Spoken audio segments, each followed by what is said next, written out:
Welcome back to Good Morning Colorado. Well, one thing's for sure, we've been lucking out with some nice weather this weekend. Can you tell it's early? Apparently. I keep loving here. Time right now is 6:42. Let's get a check on weather. Here's Storm Checker 13's Marty V. Good morning, Marty. Good morning, Krishan. Good morning, everybody. And it is very nice outside this morning and comfortably cool in most areas. Generally in the 50s around Huerfano County right now. Seen from Ferracina, hardly a cloud in the sky.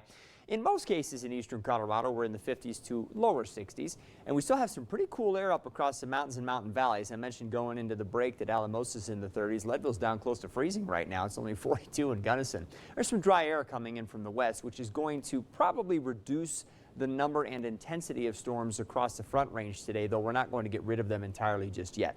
So at noon, you see the clouds beginning to build primarily over the mountains, where maybe over the Continental Divide we get a shower, but I think we'll be fine through lunchtime. As we hit the mid to late afternoon hours, once again, some scattered showers and thunderstorms should begin coming off the mountains. I don't think they'll be as numerous as yesterday, as I mentioned, but they may impact your plans if you're trying to be outdoors.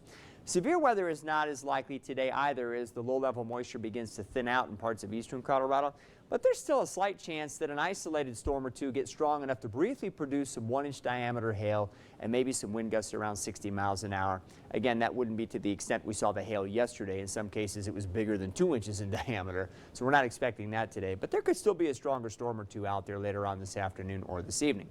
Prior to any thunderstorms arriving, 80s and 90s should do it in much of eastern Colorado, with 60s over the high country, 70s for our local mountain areas, and 80s for the southern valleys. And then as the storms start to head east this afternoon, your temperatures, if you have them around, will start to come down. Notice that Futurecast is showing the brighter colors generally east of the I-25 corridor, as it does appear that that low-level moisture will begin to recede from the Front Range. So long as that happens, the threat for severe storms right here along I-25 and for areas to the west is pretty minimal.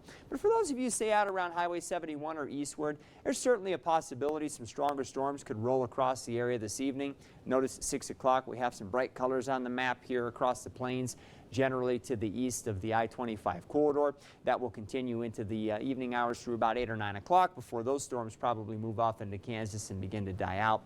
And then we may have a few clouds floating around through the night tonight, a couple of sprinkles over the mountains, but we shouldn't have any significant precipitation after those evening storms roll east of the area. When you wake up tomorrow morning, a mixture of 50s and 60s in much of eastern Colorado will still be pretty cool over the mountains and mountain valleys, but probably not quite as chilly as this morning. Of a mixture of 30s and 40s up there. Partly cloudy conditions as seen from Highway 115 in Turkey Creek right now. Missed out on the severe weather in this area yesterday. It was mostly off to the north, but could have some isolated storms again today. And then maybe a few showers around tomorrow, but the trend of drying will continue over the next several days. And as that happens, and we don't have the moisture around and we don't have the thunderstorms around to give us that natural air conditioning, we'll be talking about more heat. We'll do that in our extended forecast coming up soon. Sounds good. Did you get some hail yesterday? Yeah, big hail actually. It was probably about 1.5 inches in diameter. Did manage to get outside in time to cover up some of the vegetables. They saw it coming. Yeah. But while we were out there, there was a lightning strike in the neighborhood, and that's the scariest thing for me. But you heard a little crackle before the actual bolt hit. Yeah. And my son and I felt that. We were like, woohoo, into the house. Like, when right it now. shakes, yeah. Oh, man, it was nasty. Yeah, so I kind of like the big thunderstorms, though. But you know when you hear the lightning right after, you're like, oh, no. Yeah, just don't be outside in that stuff. I mean, you know where the rain is, you know where the hail is. The lightning's kind of like, oh, hi, done. You know? Boom. Yeah, so true. Running inside, the vegetables are good. Yes. All righty. Well, thanks, Marty. You're welcome.